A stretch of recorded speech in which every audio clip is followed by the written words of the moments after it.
সুপ্রিয় দর্শক, আসসালামু আলাইকুম রহমতুল্লাহি ওবরাকাতু।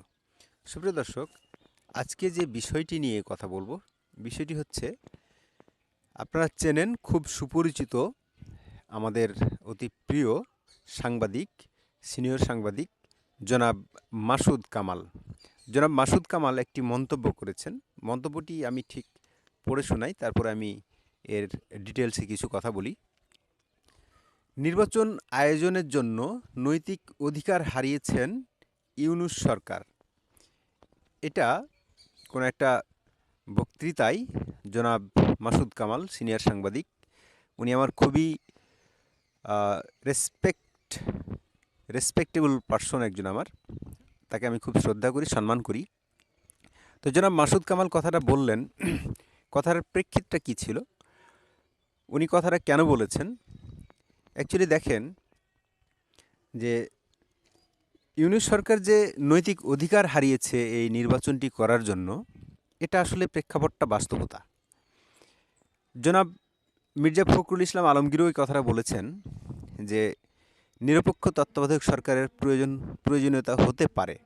কেন বলেছিলেন কারণ হচ্ছে যে আমাদের প্রধান উপদেষ্টা নিজেই চেয়েছেন যে একটা রাজনৈতিক দল ছাত্ররা করুক।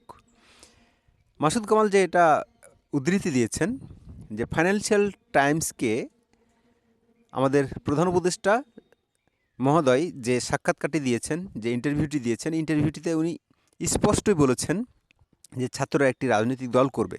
ছাত্ররা যখন বলে যে আমরা তো একটা আসনও পাবো না, একটা সিট পাবো না, তখন আমাদের উপদেষ্টা উৎসাহ দিয়ে বলেছেন যে কেন পাবে না, তোমাদেরকে সারা দেশের মানুষ চেনে। তো যা হোক, এই প্রেক্ষাপটে ফাইন্যান্সিয়াল টাইমকে যে খোলামেলা বক্তব্যটি দিয়েছেন আমাদের প্রধান উপদেষ্টা মহোদয় তাহলে কি আর এখানে নিরপেক্ষ থাকতে পারেন বলে আপনারা মনে করেন? এরপরে জনাব মাসুদ কামাল যে বিষয়টি নিয়ে কথা বলেছেন যে ছাত্ররা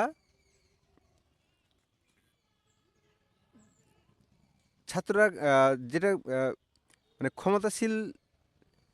যারা ক্ষমতাশীল দলে থাকেন, তারা আসলে সব কিছুর কেন্দ্রবিন্দুতে চলে যান। এখন সমন্বয়করা কিংবা ছাত্র উপদেষ্টারা এরা যে নিজেরাই একটা ক্ষমতার কেন্দ্রবিন্দুতে আছেন, সেই জিনিসটিও উনি উল্লেখ করেছেন যে তারা ক্ষমতার কেন্দ্রবিন্দুতে থাকবেন অথচ তারা একটা নির্বাচন করবেন। এটা কেমন নিরপেক্ষতা হতে পারে? একটা ক্ষমতাসীন দলের ইচ্ছাই সব কিছু এখন এই দেশে হয়, এটাই তো বাস্তবতা। ছাত্ররা ক্লাস করে না, ক্লাসে না গিয়ে তারা এখন বিভিন্ন তদবির বাণিজ্য এবং বিভিন্ন ভাঙচুর, মব বাণিজ্য, এইগুলো নিয়ে তারা পড়ে আছে। এই সব প্রেক্ষাপট যখন তাদের নিয়ন্ত্রণে সব কিছু, তারা যা চায় তাই সরকার করে যখন, তখন তারা যে একটা রাজনৈতিক দল করছে, এই রাজনৈতিক দলটি কতটা কতটা সরকার নিরপেক্ষ থাকতে পারবে, এবং এই রাজনৈতিক দলটিকে অবশ্যই যে সরকারি এখনও পৃষ্ঠপোষকতা করা হচ্ছে এবং তাদের প্রোটোকল যেভাবে পাচ্ছে, তারা একজন মন্ত্রী মিনিস্টারের মতো প্রোটোকল, এই মন্ত্রী মিনিস্টারের মতো প্রোটোকল যদি পাই, তাহলে নির্বাচনের মাঠে তাহলে এই প্রভাব থাকবে না? অবশ্যই থাকবে। এরপরে ছাত্ররা যে জিনিসটা চিন্তাই করছে না, তারা বিপ্লবী, তারা গণ-অভ্যুত্থানকারী, তারা যদি এই বিপ্লবটাকে ধারণ করত, তারা বিপ্লবটাকে ধারণ না করে তাদের রাজনৈতিক আদর্শটা আসলে কি, ২৪ এর চেতনা, তারা এটাই বিক্রি করে খাবেন? এই তাদের রাজনৈতিক আদর্শ? তাদের ৫২ কোথায়? তাদের ৬৯-এর গণ-অভ্যুত্থান কোথায়? তাদের ৭১ কোথায়? শেখ মুজিবুর রহমান কোথায়? তারা না হয় জাতির পিতা মানেন না, বঙ্গবন্ধু কোথায়? তারা বরং মব উস্কে দিচ্ছেন তাদের মামাবাড়ির আবদারের মতো। তারা নিজেরাই গেল হচ্ছে গাজীপুরে বাড়ি ভাঙতে, তারা নিজেরাই খাইল ধোলাই, আর নিজেরাই তারা প্রশাসনকে চাপ দিয়ে ডেভিল হান্ট করলো। এই ডেভিল হান্টের নামে কি চলছে আমরা সবাই জানি।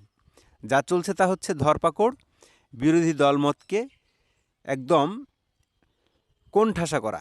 অর্থাৎ আওয়ামী লীগ থেকে যদি আপনারা শিক্ষা না নিতে পারেন, আওয়ামী লীগ যা করেছে তাই যদি আপনারা করেন, তাহলে তা আপনাদের মধ্যে ওদের মধ্যে পার্থক্যটা কী? মানুষ আগেই ভালো ছিল এই কথাটা কেন বলছে? বলছে তার কারণ হচ্ছে শেখ হাসিনা আমলে যা কিছু ঘটেছে তার একটা ভালো কিছু তো এ পর্যন্ত আমরা দেখি নাই। হ্যাঁ, এটা বলতে পারেন, একটা ভালো কিছু বলতে কি শেখ হাসিনাকে আপনারা দেখতে পাচ্ছেন না। শেখ হাসিনা প্রতিদিন সংবাদ সম্মেলন কিংবা টেলিভিশনে আসছেন না। এছাড়া আর কোনো পরিবর্তন নেই। কোনো একটা জায়গায় পরিবর্তন নেই। ছাত্ররা যা চাচ্ছে তাই হচ্ছে। সুতরাং জনাব মাসুদ কামালকে আমি ধন্যবাদ জানাই যে জনাব মাসুদ কামাল গাটস নিয়ে এই কথাগুলো বলে যাচ্ছেন। বর্তমান অন্তর্বর্তীকালীন সরকার নৈতিকতা হারিয়েছে এবং তারা যে একটা নিরপেক্ষ নির্বাচন দিবে, এই নিরপেক্ষ নির্বাচনটি নিরপেক্ষ থাকবে না। আর যাই হোক না কেন নিরপেক্ষ থাকবে না। ছাত্রদের জন্য পৃষ্ঠপোষকতা যে করছে আমাদের প্রধান উপদেষ্টা, তারপর হচ্ছে নাহিদ ইসলাম ভিতরে আছেন, নাহিদ ইসলাম বের হবেন, বের হওয়ার পরেও প্রভাব থাকবে তাদের। এই সরকারের ভিতরে যে অন্য ছাত্র উপদেষ্টারা থাকবে সবাই তাদের পক্ষপাতিত্বই করবেন, এটা আমরা বলে মনে করি। সুতরাং এই সরকারের একটা নির্বাচন দিতে পারবে কিনা বলে আমরা সন্দেহ পোষণ করি। তো মাসুদ কামাল যথার্থই বলেছেন। ধন্যবাদ মাসুদ কামাল আপনাকে। সুপ্রিয় দর্শক, আপনারা আপনাদের মন্তব্য তুলে ধরতে পারেন। আমার মতের বিরুদ্ধ আচরণ আপনাদের থাকতে পারে। আপনাদের মতবিরোধকে আমি শ্রদ্ধা করি, রেসপেক্ট করি। সম্মানিত দর্শক, চ্যানেলটি নতুন, আবারও বলছি চ্যানেলটি নতুন, সাবস্ক্রাইব করে সাথে থাকবেন, পাশে থাকবেন। আসসালামু আলাইকুম রহমতুল্লাহি ওয়া বারাকাতুহু।